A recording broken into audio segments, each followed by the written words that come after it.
c'est quelque chose que tu as peut-être connu ou que tu vas connaître forcément tôt ou tard.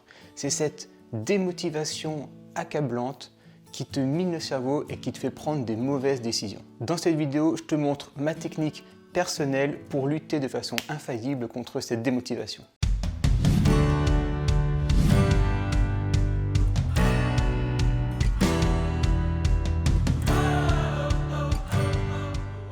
Je te souhaite la bienvenue sur ma chaîne où j'aide tous les entrepreneurs qui sont déterminés à créer un business en ligne autour de la vente de leurs connaissances. Je te parlais en intro de cette démotivation. Tu sais, c'est cette espèce de coup de blues ou cette espèce de coup de mou quand par exemple tu as un coup dur ou quand tu vends un produit qui ne se vend pas très bien ou par exemple après une semaine où tu as beaucoup travaillé et forcément tu as un peu moins d'énergie et tu commences un petit peu des fois à voir les choses de façon négative. Bref, tu as une espèce d'abattement qui vient sur toi, qui dure des fois quelques heures ou quelques jours. Et le gros problème là-dedans, c'est que c'est pendant ces coups de mou que tu vas un peu tout remettre en cause ton système. Est-ce que tu fais bien les choses? Est-ce que tu es sur, par exemple, les bons réseaux? Est-ce que ta formation qui sera vendue, est-ce qu'elle est bien ou pas? Est-ce qu'il faut tout changer? Est-ce qu'il faut aller ailleurs? Est-ce qu'il faut même changer de métier, etc. Et le gros problème, c'est que c'est exactement pendant ce coup de mou là que tu prends les mauvaises décisions. Parce que forcément, tout ton esprit est tourné vers des choses négatives et les décisions qui vont en résulter seront forcément négatives.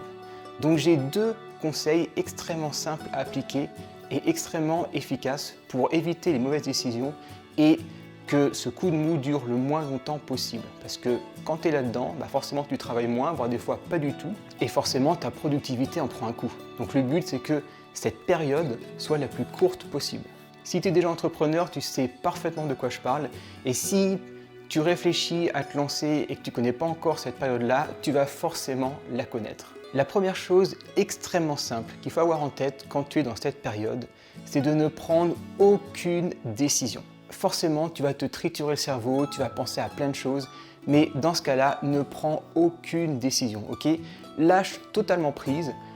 Si tu es en train de travailler, arrête de travailler, va dehors, fais une balade, fais du sport, fais quelque chose, mais ne pense pas à la suite, ne pense pas à ce que tu pourrais modifier et attends le lendemain. Ok, ça c'est la première règle. C'est extrêmement important parce que c'est exactement en fait dans ces périodes qu'on remet tout en cause.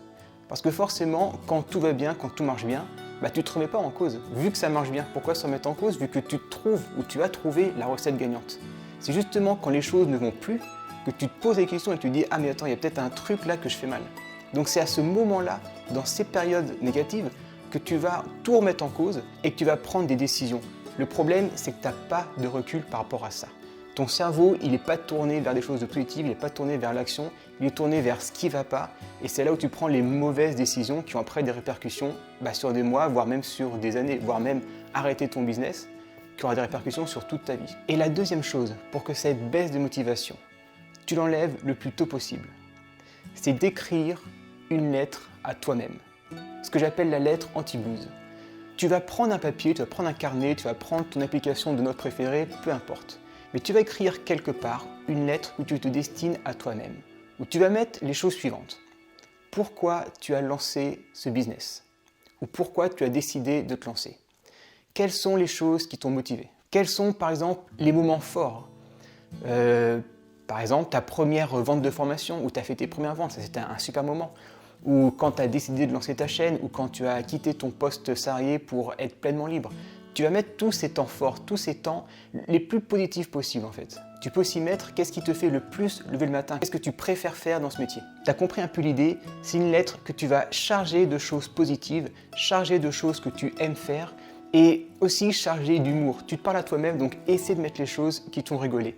Dis-toi bien que cette lettre, tu vas la lire quand tu vas être un peu dans le creux de la courbe. Donc mets toutes les choses qui te motivent et n'hésite pas à aller dans les détails parce que des fois, des choses dont on ne se rappelle plus, par exemple ces premiers moments forts, on peut ne plus s'en rappeler après quelques mois, quelques années. Et cette lettre anti-blues, elle servira tout le long de la vie de ton business. Même après 1 an, 2 ans, 5 ans, 10 ans, il y aura toujours des vagues comme ça.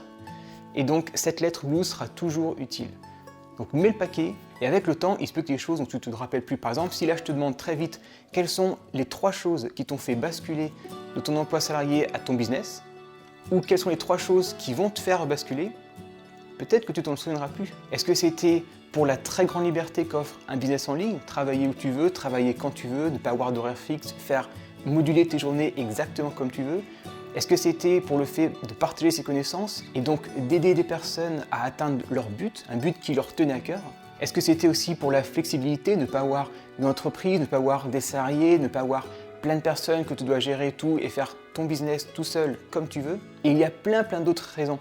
Mais il se peut qu'avec les mois et qu'avec les années, on s'en souvienne plus. Donc mets tout ça sur une feuille, appelle-la la lettre anti-blues, comme ça tu sauras où la chercher si par exemple elle est dans ton système de notes, parmi les centaines voire les milliers de notes, et mets des choses marrantes qui te redonneront le sourire quand tu la liras. Et même ce que j'ai fait moi dans ma lettre anti-blues, c'est que j'ai anticipé ces moments. Et donc tu peux dire, ok, je comprends que là, à ce moment, il y a un creux, parce que ça, mais je sais que ça ira mieux bientôt. Essaie d'anticiper au maximum, essaie de te diviser en deux et que le toi qui est à fond, d'un moment le plus positif, forcément, fais pas cette lettre si tu es un peu dans le creux. Hein. Fais cette lettre vraiment quand tu es bien, quand ça marche bien, quand tu es à fond, quoi. Et il faut que ce moi qui est à fond, qui est au maximum de son énergie, écrive en prenant bien conscience que ça sera à une personne qui aura moins d'énergie. Pour que le but, en fait, c'est que cette lettre, quand tu es au creux, elle fasse un tremplin comme ça et que tu puisses très vite rebondir. C'est important parce que dans un business en ligne, si tu ne crées pas de produit, rien ne se crée. Ça paraît bête comme ça à dire, mais par exemple, si tu vends par exemple, des montres, même ça va pas, tu as toujours des machines qui vont usiner les montres, sans que tu sois derrière. Alors là, vu que tu as un business en ligne autour de la connaissance, c'est vraiment tes connaissances que tu vas mettre sous forme de formation de façon pédagogique et méthodologique pour amener d'un point A à un point B. Et il n'y a que toi qui peux faire ce travail. Donc c'est extrêmement important de toujours garder un état d'esprit très positif, d'être productif pour pouvoir produire. Et le problème de ce coup de démotivation, c'est que ça va empiéter directement sur ta productivité. Je te mets ici une vidéo qui te sera utile sur comment se créer des opportunités quand tu lances ou quand tu vas lancer ton business en ligne. Si tu le souhaites, tu peux me dire en commentaire si tu as déjà créé une lettre anti-blues ou pas. Et moi je te dis à la prochaine et longue vie à ton business. Ciao!